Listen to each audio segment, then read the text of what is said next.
Il y a près de 2000 ans, un après-midi de printemps, un centurion romain surveillait 3 hommes qui agonisaient lentement. Le soldat remarqua tout particulièrement l'un d'eux. Jésus-Christ, qui avait été cloué sur un poteau de bois. À midi, alors que Jésus allait mourir, le ciel s'obscurcit. Quand il mourut, la terre trembla violemment. Et le soldat s'exclama, « Vraiment, cet homme était le Fils de Dieu. » Marc 15, 39. Le Fils de Dieu. Le soldat avait raison. Il venait d'être témoin de l'événement le plus important jamais survenu sur la terre. Dans d'autres circonstances, Dieu lui-même avait déjà appelé Jésus, son fils bien-aimé, Matthieu 3, 17, 17, 5. Et pourquoi donc Dieu avait-il permis que son fils meure? Parce que c'était le moyen qu'il avait prévu pour sauver les humains du péché et de la mort.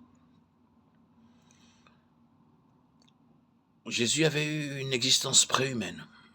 Il est appelé le Fils unique, engendré de Dieu.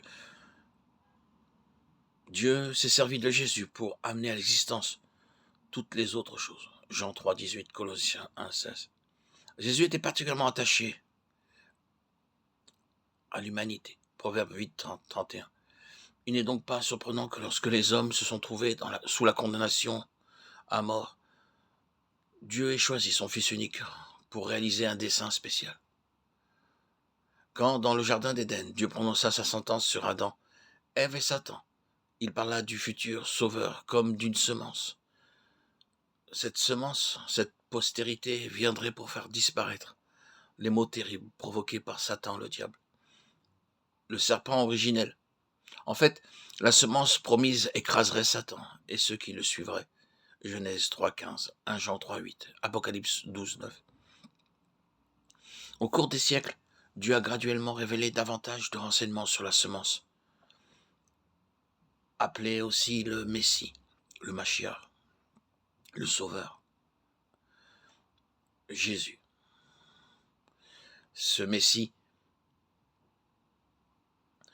qui allait devoir endurer de terribles traitements afin de remplir son rôle dans le dessein de Dieu. Isaïe 53, 3, 5. La prophétie consignée en Daniel 9, 24, 26 annonçait que le Messie, loin de Dieu, le Mashiach, réaliserait un grand dessein. Il viendrait sur la terre afin de mettre un terme à la transgression et de supprimer le péché, de faire propitiation pour la faute, ainsi amener la justice pour toujours. Le Messie affranchirait les humains fidèles de la condamnation à mort. Et comment? La prophétie explique qu'il serait retranché, c'est-à-dire mis à mort. La notion de propitiation pour la faute commise était familière aux Israélites de l'Antiquité. Dans leur culte défini par la loi que Dieu leur avait donnée par l'entremise de Moïse, ils offraient régulièrement des sacrifices d'animaux. Ceci rappelait aux Israélites que les humains avaient besoin que quelque chose fasse propitiation pour leurs péchés ou les couvre. L'apôtre Paul résuma le principe par ces mots. Il n'y a pardon que si du sang est répandu. Hébreux 9, 22. Les chrétiens ne sont pas sous la loi mosaïque avec ses exigences, tels les sacrifices Romains 10, 4, Colossiens 2, 16, 17. Ils savent également que les sacrifices d'animaux ne peuvent apporter le pardon complet et permanent des péchés.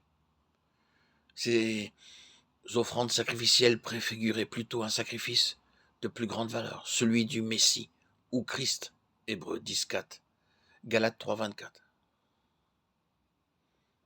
Il fallait donc que le Messie meure afin que les humains soient sauvés.